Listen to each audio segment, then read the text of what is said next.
We're coming to you from the 3-litre turbo petrol Ford Ranger Raptor, putting out close to 300 kilowatts, well north of 400 horsepower. This is the fastest bakkie in the world, ladies and gentlemen. This thing is off the absolute chain.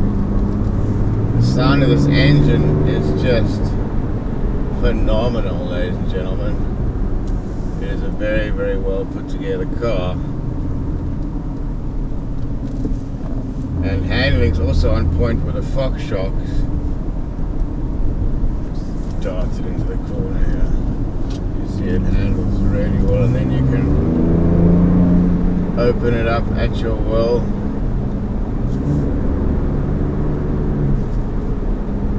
It's just got so much power. The one knock on the last model was a lack of power, and this thing has probably over-delivered, and it's probably too powerful for what you really need. You can wheel spin in 3rd gear. It's got good low-down torque, but it's more the mid-range power when the twin turbo hits, and that's where it comes along. Bologna, the Italian stallion, made a good comment. He said the difference between this and the V8 pushes you along, where this feels like it pulls you along. But it pulls you along at a hell of a rate, ladies and gentlemen. When I get a bit of open road, I'm going to open her up a bit for you. And you got various modes. You got normal, and you can change the notes of the exhaust pipe here and the dampening. That's a really nice touch. And then they got this button by the center console, which feels a little bit plasticky. I would have liked something a little bit more solid, but anyway, you can change your driving modes. You got normal, sports, which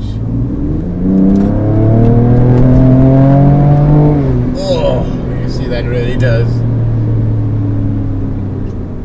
Business picks up in sport. Let's check the brakes out. Oh, brakes are pretty good as well. So there you go. And then you've got your slippery and mud and all that. So basically around town, you just run it on normal. You can also change the exhaust note to sport, Baja, it's only ready for off-road and quiet. Just keep it on normal. Then you got your dampening, normal, sport and off-road. And you got steering, normal, sport, comfort and sport. You can also have it in, it comes in an all-wheel drive, 2 high, rear-wheel drive, all-wheel drive, 4 high and 4 low, and it has a diff lock. So in terms of off-road ability, this thing's got you covered, but it's really the speed of this thing when it comes alive. It is off the chain, ladies and gentlemen. Firstly, I like to keep it on normal mode and then put the exhaust pipe onto loud. I find in sports mode, these cars are just too highly strung. It's unnecessary. I prefer to build up the power than have the power right there. It does have a sand mode, which is great for sand. It keeps the revs really high, so it eliminates the sort of turbo lag, and you've got power on demand. Did really, really well at Atlantis. Check out that other video we did of that. Put it up against the Jeep, and it really, I'm saying a lot of reallys here, but it did phenomenally well. Both excellent off-road, soft sand, and didn't get stuck once. I did take one tire off the bead, but that's nothing, no fault of the car. We're running at 0.5 because I was having to do some recoveries of other cars, so can't blame the truck for that. So yeah, let's put it into Baja mode on the gravel here, just to have a little bit of fun with it. Yeah, there's Baja mode. So this is full racing off-road mode. We've got a little open field here. Nobody walking the dog. Let's do this.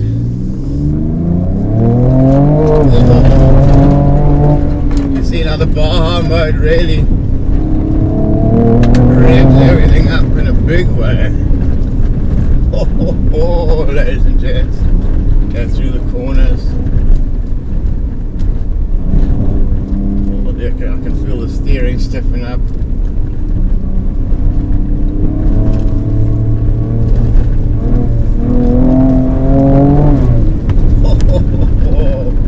That is really, really tight and tidy. And through this little section here. the BF Goodrich really comes into its own here on the gravel. Not the best on tar, but on this sort of stuff, it really is unsurpassed. So this really is living up to its name as the fastest bakkie in South Africa. In no uncertain terms, ladies and gentlemen. It's the go anywhere super machine.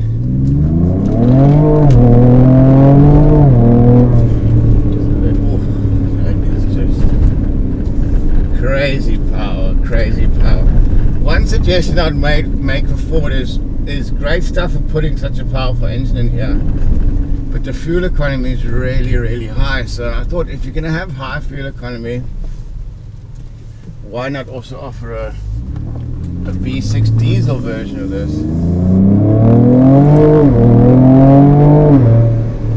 Oh, that is really good. So now we're back on the road, so we just put it back into normal mode just to let it all soften down a bit. So there you go, that's a little taste of the Raptor Baja mode on gravel, and as you can see, it is phenomenal, ladies and gentlemen. So are the windscreen wipers here. Everything's top end on this car. I haven't seen anything I don't like. It's not a major beeper, which I appreciate. It's really got a lot going for it, this truck. Price wise, you're going to be looking at just over 1.1 million. It's only 100k more than the Wild Track with a 3-litre V6, and it's a lot more cars than the Wild Track. But as I say, please Ford, can you put the V6 diesel in here, tune it up to 220 kilowatts. I know it's at 184 kilowatts in the Wild Track, and that's pretty much untuned. I mean, there's a lot more. There's a lot more you can get out of that engine, and I think 220 kilowatts with that 600 Newton meters of torque is going to be more than enough power. But it's great. You also have this version for the people who just want to go mental, basically. So who are the sort of people who are going to be buying this car? Well, it's really going to be the enthusiast, somebody who likes doing gravel roads at high speed and a lot of off-roading. It does tick a lot of boxes. Another interesting thing is this has got the upgraded shocks, but I'm pretty sure they're still running the standard Ford springs. So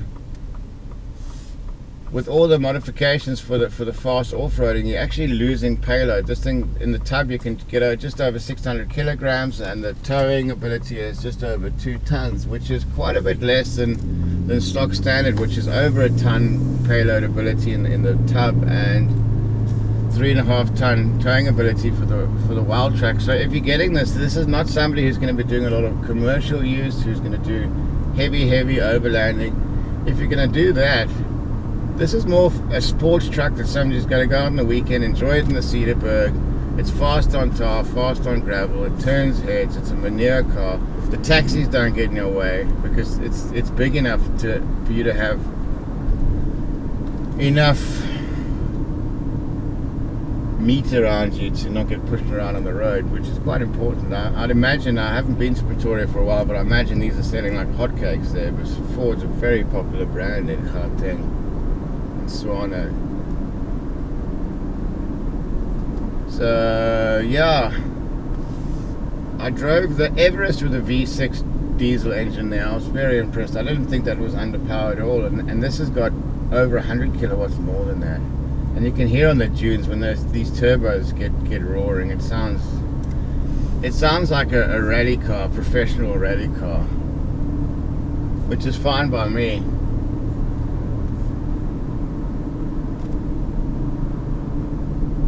So in terms of what's different on here between a regular Ranger, this reminds me a lot in terms of instrument cluster and spec. This reminds me a lot of the premium Everest. The Platinum Edition has got the updated display here with a rev limiter.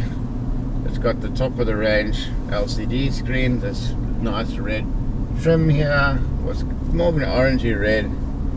So it really does have a sense of theatre, and if you're driving sensibly like this, it's much more economical now. I've been doing this just a bit of city traffic driving, and I'm doing 12.8 liters per 100, which is not too bad. But when you're driving fast and you're going off-road, you're pushing 20 liters per 100. So that's the difference between a decent sized diesel engine and a petrol engine, especially the twin turbo petrol engine. When you start pushing the engines, the fuel economy goes through the absolute roof.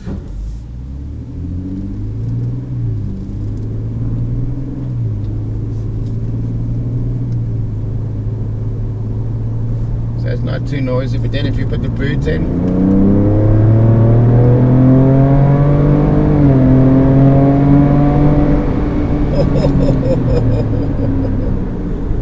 acceleration's all there, the brakes are good.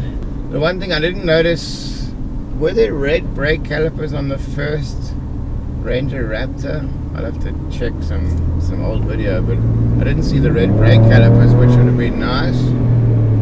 So in terms of tires on here, you got the 33-inch BF Goodrich. These only have a speed rating for 180 k's an hour, which would explain why this thing's governed to 185, because with a true reading speed it works out at about 180. So you're not going to be getting more than 180 kilometers an hour out of this, but it felt like it had a lot more in the tank when I did it on the test track. So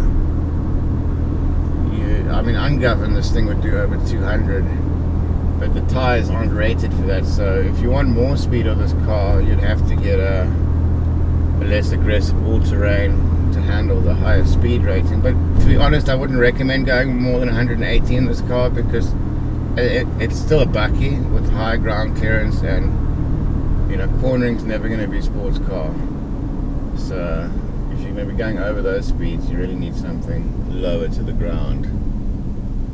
I recommend the new Ford Ranger Raptor, absolutely, for somebody that's looking for an extremely fast bakkie.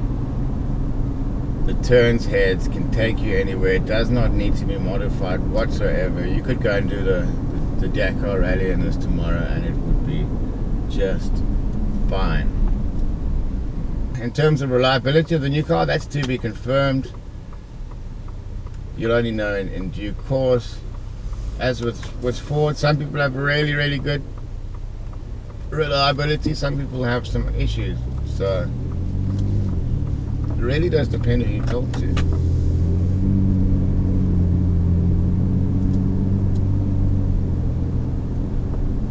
There has been some chatter that it would have been nice to put the V8, the 5-litre V8 engine in here instead of the 3-litre twin turbo. I know why they put the 3-litre twin turbo in. Is for European emissions, and they want to, and American emissions, they want to make it look like it's a smaller engine. It looks better on paper, but in reality I think the V8 non-turbocharged and this engine would actually give pretty similar results, and this one you wouldn't have to maintain two turbos and you get that V8 grunt. Not that there's anything wrong with the V6 grunt. The V6 grunt is phenomenal as well, but there is just something special about a V8 sound. And then when you want to, you can just stick the boot in.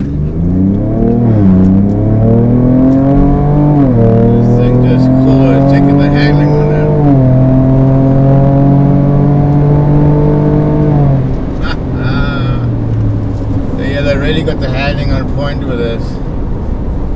You can throw it in the corners and it's all there. Beautiful.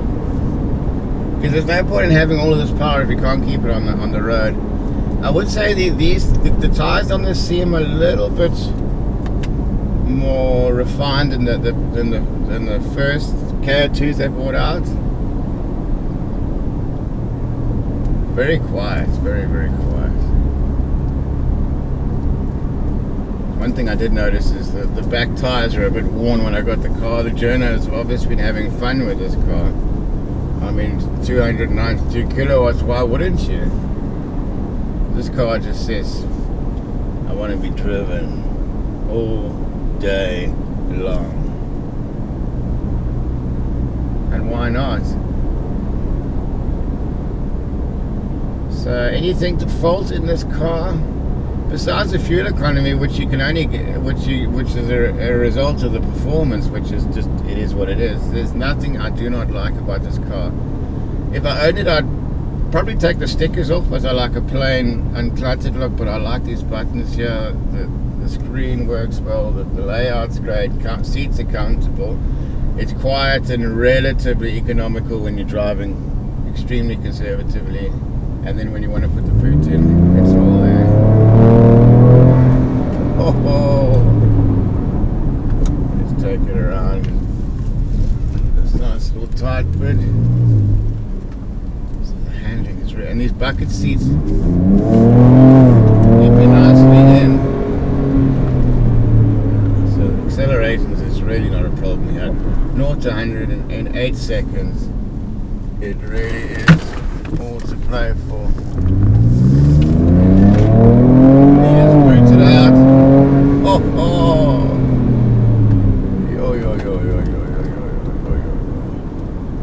So there you go, ladies and gentlemen, that's the Ford Ranger Raptor on the road. Very quiet, sedate, perfect family vehicle when you want it to be, and when you're feeling raunchy, it can be the ultimate boy racer. So get your name on the waiting list if you want the fastest bakkie in South Africa. The only thing I'd change about this car is the handbrake. There's no handbrake.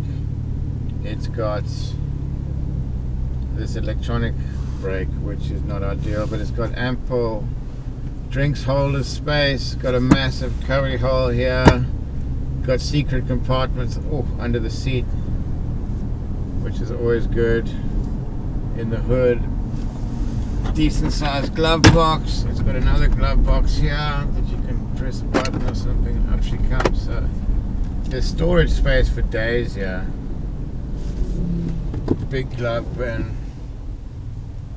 All the USB charging and USB 2 charging devices to suit your family's need.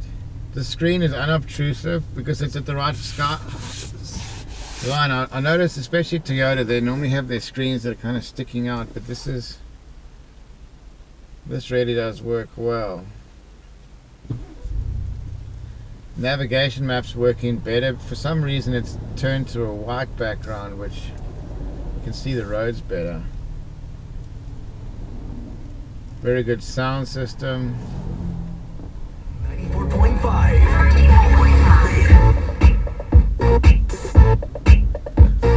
Bringing sexy back, China. And well done to the Boca for pulling it in. Alex done well. I had my Book shirt on in the one jersey. Now I got Province one from Old School. Check it out if you want an old school jersey, and check Big Six out for a sponsorship, dudes. Let's get it on.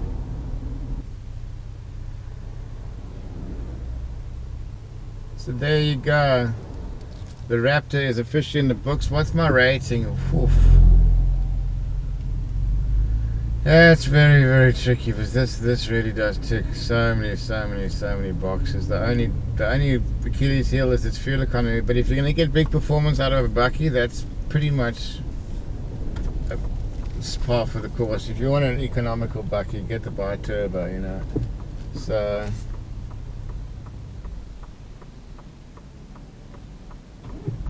that kind of is what it is. I don't think you can necessarily take points off for that.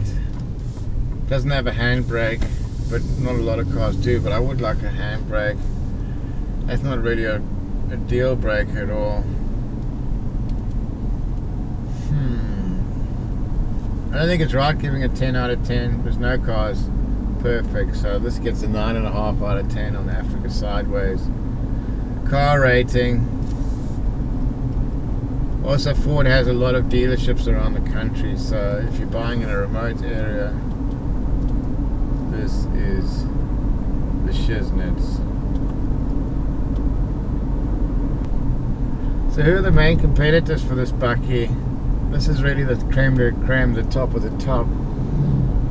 Well, your main competitor from Ford would be the Ford Wildtrak with a 3 litre turbo diesel engine. It'd be great to see a tuned up version of that. I'm hearing it has Jaguar origins, and their 3-liter turbo diesel, they get up to 220 kilowatts, would be ideal for this vehicle as a second option, an engine option. And your Amarok as well is competing with this, similarly priced. Also a great bakkie. I prefer the old Amarok with the VW engine. That thing was tried and tested. A fantastic engine. Sounds like a Spitfire. But that doesn't have the off-road ability of this. It really depends what you're looking for. If you do a lot of weekends away on gravel roads and want to get away from it all, go to Namibia, drive on soft sand, this is the bakkie for you.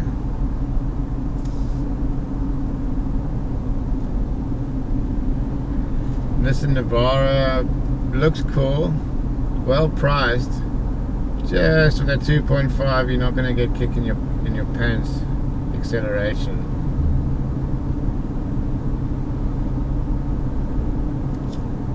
And then other than that, what else? The Triton, but that's not really fishing in this market. Perhaps the new one will. And you get a top of the range Hilux, which only has a 2.8 liter engine, which is top of the range Hilux is about the same price as this, more or less. Prices have really gone up. This might be a couple of shekels more, but nothing to write home about.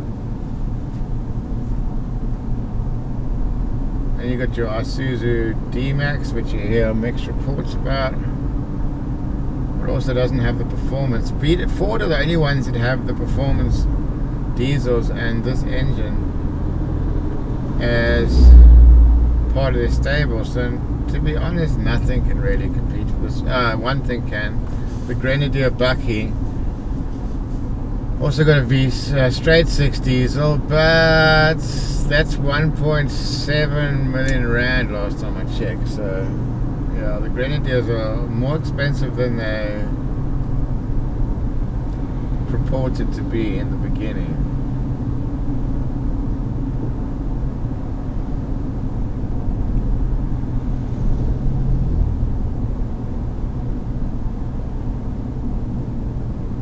You can see here, when you're just chilling, it's actually a very quiet and easy car to drive.